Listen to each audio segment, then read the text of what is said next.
नमस्कार, मैं हूं स्टीव भूटानी। आप देखना शुरू कर चुके हैं वैभव क्रांति चैनल। हमारे साथ मौजूद हैं पूर्व मंत्री करण सिंह दलाल के खास समर्थक महावीर सिंह तंवर, जो कि अपने समय के जाने माने क्रिकेटर रहे हैं और जो यूथ फेस्टिवल्स होते थे स्कूल में या कॉलेज में, उनमें अपना सिंगिंग का जौहर भी दिखाते थे। करण सिंह दलाल के साथ 1989 से वो जुटे हुए हैं, तब जब करण सिंह दलाल विधायक भी नहीं थे। हमारे करेंगे उनसे, क्योंकि कल ही हमने एक इंटरव्यू किया था राजेंद्र बैंसला भारतीय जनता पार्टी के जिला महामंत्री के साथ, तो उन्होंने करण सिंह दलाल पर जो आरोप लगाए थे उसके जवाब के लिए महावीर सिंह तंवर खुद दोबारा से आए हैं, क्योंकि अक्सर जब भी दलाल के ऊपर कोई आरोप लगते हैं तो उसका जवाब देने के लिए या डैमेज कंट्रोल के लिए महावीर सिंह तंवर उपस्थित होते। तंवर साहब, आरोप तो आपने सुन ही लिया। करण सिंह दलाल की दावेदारी पर राजेंद्र सिंह बैंसला ने काफी गंभीर आरोप लगाए हैं करण सिंह दलाल के ऊपर। ये भी कहा है कि जीत का सपना छोड़े, हार की तैयारी करें। ये तो वक्त बताएगा भूटानी जी कि हम जीत की तरफ चलेंगे या किसकी तरफ चलेंगे। बैंसला जी पहले अपने पार्टी को संभालें। आपने बैंसला जी के अगर पोस्टर कहीं पे बैनर देखे हो तो वो अपने विधायक का ही फोटो नहीं लगाते। वो आदमी ऐसे बोल रहा है जैसे वो मालिक हो गया बीजेपी का, अपने विधायक का वो लगाता नहीं पोस्टर। पहले तो उनसे सवाल होना चाहिए कि पोस्टर क्यों नहीं लगाते, ऐसी क्या बात है, विधायक इसका मतलब पसंद नहीं है उनको या वो काम नहीं कर रहा उनके उसमें, पूछिए आप उनसे। कोई भी नहीं लगाता है, क्योंकि विधानसभा सीट से दावेदार है, राजेंद्र बैंसला हो या राजीव कत्याल हो या दूसरे कोई कैंडिडेट हो, अक्सर वो विधायकों के फोटो नहीं लगाते, संगठन के लोगों को फोटो लगाते। देखिए, इनकी तरफ जितने भी कार्यकर्ता हैं, जितने दावेदार होते थे, वीरपाल दीक्षित जी एक बंसीलाल की पार्टी होती थी उससे लड़ते थे, सुभाष चौधरी जी अलग पार्टी से लड़ते थे, सुभाष कत्याल जी अलग पार्टी से लड़ते थे, हरिंदर पाल राणा जी जो थे वो कांग्रेस से दावेदारी करते थे। आज सारे के सारे कहाँ बैठे हुए हैं? सारे एक जगह बैठे हुए हैं। जब 28,000 से हमारी हार, ये बताते हैं कि जब आप 28,000 से हारे, मैंने कहा है जनता जनार्दन है, अगर हम 27,000 से जीत सकते हैं तो हार भी सकते हैं, तो इनका कौन सा भगवान का आशीर्वाद हो गया कि तुम जिंदे रहोगे जिंदगी भर? अब की बार जनता जनार्दन इनको धूल चटा देगी बढ़िया वाली। वो जुटाने की बात तो करण सिंह दलाल के लिए भी कही जा रही है, कि ये कहा जा रहा है कि जो व्यक्ति पिछले चुनाव में 28,000 वोटों से हारे और उसके बाद अब नगर परिषद के चुनाव हुए, उसमें तीसरे नंबर पर रहे हैं। हालांकि आप ये कहते हो कि पंचायती उम्मीदवार थे, लेकिन करण सिंह दलाल का पूरा हाथ था उनके ऊपर। और दूसरे नंबर पता है कौन आए हैं? धीरज कुमार, वो आए हैं। ठीक है, एक देखिए, तरह से करण सिंह दलाल की भी विधानसभा का जो थी, ट्रेलर था, वो सामने आया। देखिए हर इलेक्शन अपना अपना एक मापदंड रखता है, चाहे वो लोकसभा का इलेक्शन है, चाहे विधानसभा का इलेक्शन है, चाहे नगर परिषद का इलेक्शन है। हर इलेक्शन के मुद्दे अलग होते हैं, हर इलेक्शन के कैंडिडेट अलग होते हैं। तो इसको माप देना कहीं पे कई बार क्या होता है कि जरूरी नहीं है भाई बीजेपी एमएलए का हार के, पिछली बार विधायक हार गए थे लेकिन सरकार उनकी आ गई थी। ये तो भूटानी जी अब वक्त बताएगा, और वक्त देखना बहुत जल्दी बदलने जा रहा है। हरियाणा के अंदर सरकार बदलने जा रही है, विधायक भी हमारे होंगे, सरकार भी हमारी होगी और ऊपर भी होगी। बीजेपी के लोग इसी बात को तो कहते हैं कि कांग्रेस के नेता या करण सिंह दलाल के समर्थक मुंगेरी लाल के हसीन सपने देख रहे हैं। जीत की बात तो छोड़िए, लगातार दूसरी बार बीजेपी कमल खिलाने जा रही है पलवल में। देखिए, जो ये डायलॉग मारते हैं मुंगेरी लाल के हसीन सपने कहते हैं, मैं एक ही बात से उनका मुंह पे वो करना चाहता हूँ कि साहिल से कह दो कि अपना लंगर हटा ले, साहिल से कह दो कि अपना लंगर हटा ले, हमें तूफानों से अच्छी वाली खेलना आता है। शेर व शायरी में उतर आए आप।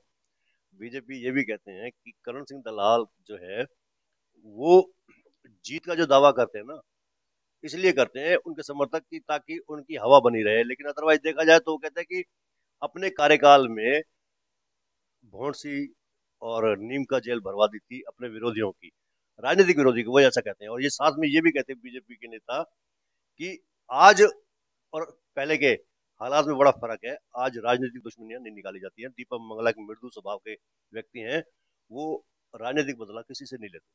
देखो भूटानी जी, ये बातें हर जगह आती हैं और हर बार होती हैं। आज 9 साल 8 साल हो गए सरकार बदले हुए, इन बातों को जितना कहते रहो, मैं तो ये समझता हूँ कि ना तो नीम का जेल मरी है कहीं अभी, ना भौंडसी जेल मरी है। वहां जाके अपने रिकॉर्ड निकलवा लें, आज भी उतने हैं या नहीं है। ये क्रिमिनल जो लोग होते हैं ये किसी के सगे नहीं होते, ये कुछ नहीं होता, ये कानून अपना काम करता है। जो क्राइम करेगा उसकी जेल में ही जगह होगी, वो कहीं बाहर नहीं होगी। क्या आज जेल में नहीं जा रहे? मैंने पहले भी आपको कहा है कि आज थाने तहसीलों में मुकदमे दर्ज नहीं हो रहे। ये तो सब कहने वाली बातें हैं, ये अपना रिकॉर्ड गिनवाएं, अपने काम गिनवाएं, काम के ऊपर वोट मांगे। ये सिर्फ अब क्या करेंगे, अब इलेक्शन आने वाला है, सिर्फ ये हिंदू मुसलमान की तरफ ले जाएंगे बातों को, ये कहीं ना कहीं सैनिकों को मरवाएंगे। कोई और इनके पास मुद्दे हैं नहीं, ना तो अपनी कोई डेवलपमेंट गिनवा पाते हैं ये। आप चारों तरफ देखो, जहां भी देखो आज लोग त्राही त्राही कर रहे हैं, बेरोजगारी इतनी फैल रही है, महंगाई इतनी फैल रही है। और मैं अब लोकल मुद्दे पे आपको बता दूं कि जब टोल टैक्स लगा तो हमें धरना प्रदर्शन करने पड़े, हमारे मजाक उड़ाए गए, लेकिन हमने उसमें कामयाबी पाई। और आज हाई कोर्ट ने एक सदस्यों की टीम बनाकर उस पर अपना काम करना शुरू कर दिया। चंदावली वाला पुल था, इनको हर काम के लिए धरने प्रदर्शन, लोगों को दिख नहीं रहा कि हर चीज के लिए धरने प्रदर्शन करने में। चंदावली पुल धरना दिया लोगों ने, तब पास हुआ। टोल टैक्स पे हमने धरना प्रदर्शन किए, तब ये काम हुए। आज जो मिडगोला वाला वो कट मिला है, वो धरने प्रदर्शन में मिले। पता नहीं इनको क्या स्वाद आता है, क्या मजे आते हैं। जब तक लोग ना मरे, कहीं ना कहीं इनको स्वाद नहीं आता, जब जाके काम करते हैं। जैसे मोदी जी ने किसान आंदोलन जो हुआ, उसमें हजारों की उसमें तादाद में शहीद हुए किसान, जब जाके काम किए। तो बीजेपी का तो एक अपना वो हो गया, इतनी नैतिक वो गिर चुकी है इनकी राजनीति कि लोगों की पहले से पहले ही। अब देखिए, अब यहाँ पे उद्घाटन करते हुए पुल पे चलते हैं, अब जब पता चली है 3,000 करोड़ का ये जो ठेका था 6 लेन का, 3,000 करोड़ का ठेका था, उसमें ये 1,500 करोड़ भी नहीं लगाए इन्होंने। कितने पुल खा गए, कितने रेलवे पुल खा गए, कितने अंडरपास खा गए। अब जो कमियां निकल के आई हैं, इनको पता चलेगी, जो उद्घाटन कर रहे थे पुल पे चढ़ चढ़ के, अब पता चलेगी जब ये कमियां निकलेंगी तो ये अपने मुंह कहां दिखाएंगे, हाँ जी क्या क्या कमियां थी। जबकि यहाँ के सांसद को, यहाँ के विधायक को इन चीजों को पहले संज्ञान में लाना चाहिए था, टेंडर देखना चाहिए था, भाई हमारे यहाँ 6 लेन क्यों बन रहा है, क्यों नहीं बन रहा है ये पुल, 4 लेन क्यों बन रहा है। बड़े खुश होके इन चीजों को, इसका मतलब कहीं दाल में काला है ना कहीं ये इनका दाल में काला है, और कहीं ना कुछ इन्होंने कर रखा है दाल में काला। जो गलत काम को भी बड़ी बढ़ चढ़कर अपने चीज को बताते हैं ये, कि हमने ये काम करा दिया, हमने ये काम करा दिया। 8 साल हो गए रसूलपुर रोड पे आरओ भी नहीं बनने में आ रहा, बामनी खेड़े आरओ भी बनने में नहीं आ रहा। हुड्डा सरकार में किसान भवन बनना था, उसका उद्घाटन हो चुका था, वो बनने में इन पे नहीं आ रहा। एक अपना ट्रांसपोर्ट नगर बनना था, वो इनको बनने में नहीं आ रहा। एक स्टेडियम बच्चों के लिए बनना था, वो बनने में नहीं आ रहा। इनकी नाकामयाबियां कहां तक गिनवाएं, कहां तक वो करें, अपनी ये उपलब्धि गिनवाएं, हम इनकी नाकामियों की लाइन लगा देंगे। जिन चीजों को उद्घाटन कांग्रेस सरकार में हो चुके थे, जो बहुत जरूरी चीजें थी, अनाज मंडी बाहर निकलनी है शहर से, वो इन्होंने बाहर नहीं निकाली। सब्जी मंडी बाहर निकलनी है शहर से, वो इन पे बस की नहीं है। आज एक सेक्टर भी नहीं बसा पाए पलवल के अंदर। ये जो सेक्टर कांग्रेस सरकार में 2 सेक्टर बसे, वही 2 सेक्टर आज होमैक्स हो गया या हुड्डा हो गया। ये नया सेक्टर बताए कौन सा। जनप्रतिनिधियों का काम ये नहीं होता किसी को ये बता देना कि हम ये कर रहे हैं, गालियां गलियां गिनवा रहे हैं, नाले गिनवा रहे हैं, नाली गिनवा रहे हैं। जनप्रतिनिधि का मतलब होता है शहर में डेवलपमेंट किस आधार पे आएगी। आज जो हुड्डा डेवलप हुआ है, वहाँ अच्छे लोग आए, यहाँ ओमेक्स आया, एक शहर की बनावट सुंदर लगने लगी। तो इनको सेक्टर बसाने चाहिए, यहाँ बड़ी बड़ी चीजें लानी चाहिए, ऐसी कोई चीज नहीं ला रही है। हर चीज के लिए संघर्ष कांग्रेस को ही करना पड़ रहा है, हर चीज के लिए। अब अग्निवीर देखो, अग्निवीर ले आई, मजाक बना के रख दिया हमारे देश की फौज का। शहीद होने के लिए 4 साल के लिए जाएंगे, कौन जाएगा। आने वाले टाइम में कांग्रेस आएगी तो इनका, आज जहां रेस लगा करती थी गाँव में, वहां बच्चे आज गाँव में रेस लगानी बंद कर दी उन्होंने। क्यों भर्ती होंगे वो। तो भूटानी जी, इनके पास कोई आधार नहीं है इलेक्शन लड़ने का, इसीलिए जनता परेशान हो चुकी है इनके झूठों से। हर चीज में झूठ, हर चीज में झूठ, कितने झूठ पकड़े इनके। यहाँ के ना विधायक काम कर पा रहे हैं, ना यहाँ के सांसद काम कर पा रहे हैं। सिर्फ हिंदू मुसलमान, हिंदू मुसलमान। कब तक देश ये हिंदू मुसलमान देखेगा। रोटी तो हमें अपने रोजगार से करनी है। चलिए, तो आपकी सरकार रही है, उस दौरान भी ये समस्याएं थी जो आप अब समस्याएं गिनवा रहे हो। ये तो हर सरकार में समस्या नहीं है। दूसरी बात यह है कि लोकसभा का अगर चुनाव करण सिंह दलाल लड़ते हैं, तो करण सिंह दलाल के बाद पलवल विधानसभा क्षेत्र से कौन। ये अपना एक कार्यकर्ता मीटिंग में डिसाइड किया जाएगा। ऐसे तो किसी का नाम कैसे हो जाएगा। कार्यकर्ता कोई भी अपनी दावेदारी रखेगा, एक स्क्रीनिंग कमेटी होती है कांग्रेस के बाद, वो स्क्रीन करेगी उसको, कौन अच्छा रहेगा कौन नहीं रहेगा। आप लोगों ने तो घोषित भी कर दिया है, अघोषित मान के चलिए। उदय करण सिंह दलाल जो शिकारपुर से चुनाव लड़े थे, भारी मतों से हारे भी थे, वो फिर वापस कांग्रेस में आकर करण सिंह दलाल के सुपुत्र वो चुनाव की तैयारी कर रहे हैं। ऐसा तो कोई नहीं है अपने। अगर उसके उनके पापा जो है यहाँ पे नहीं होते तो ब्याह शादी में जाना, किसी को मान सम्मान देना, तो ऐसी बात नहीं है किसी को मान सम्मान देना है। अगर जाना है तो फिर शादियों में भी जाया जाएगा, कहीं हाजिरी तो लगाई जाएगी, किसी के दौरान तो लगाई जाएगी ना। उनके बड़े जो पुत्र हैं वो सुप्रीम कोर्ट हाई कोर्ट देखते हैं, अब वो आ नहीं सकते हैं, उनकी एब्सेंसी में कौन जाएगा। फिर उनका छोटा बेटा बचा, तो वो जाता है इसमें। ऐसा ऐसा सुना जा रहा है कि दलाल परिवार के नजदीकी लोगों से हमारे भी संबंध है, वो ये कहते हैं कि दीप करण सिंह दलाल ने राजनीति में उतरने से मना कर दिया है, उदय सिंह करण दलाल को हरी झंडी दे दी। नहीं, ऐसा कुछ नहीं है, ये सब बनावटी बातें हैं, ऐसा कुछ नहीं है। दलाल साहब ने ना किसी को इशारा किया, ना किसी से कही, कोई ऐसी वो नहीं है। दलाल साहब अपने मुंह से भी कई बार आपको भी कह चुके हैं कि जो जन भावना की कदर होगी, जन भावना जिनको मतदाता कहेंगे, कार्यकर्ता कहेंगे, उसको कैंडिडेट बनाया जाएगा। करण सिंह दलाल के वोट बैंक हुआ करते थे, राजपूत वोट, पंजाबी वोट, ब्राह्मण वोट, और तो और अग्रवाल वोट, दलितों में भी उनकी अच्छी पैठ थी। ये वोट बैंक आखिर जो छिटक के गया है, कभी लौट कर आ पाएगा? देखिए बुटानी जी, पलवल के इतिहास में कल्याण सिंह जी भी रहे, सुभाष कत्याल जी भी रहे, दलाल साहब भी रहे। ये वोट बैंक मैं कह तो रहा हूं जी, जब परेशान आदमी हो जाता है तो ये वोट बैंक अपने आप बदल जाता है। ऐसा नहीं है, दलाल साहब को पहले से ज्यादा वोट मिली अब भी। दलाल साहब का जो कार्यकर्ता है वो आज भी वही है जहां था। दलाल साहब की वोट वो आज भी उतनी है जितनी थी। आप इतिहास निकाल लेना, उनका रिकॉर्ड निकाल लेना, दलाल साहब की वोट बढ़ी है, घटी नहीं है। अब बड़ी तो तो दीपक मंगला की भी है।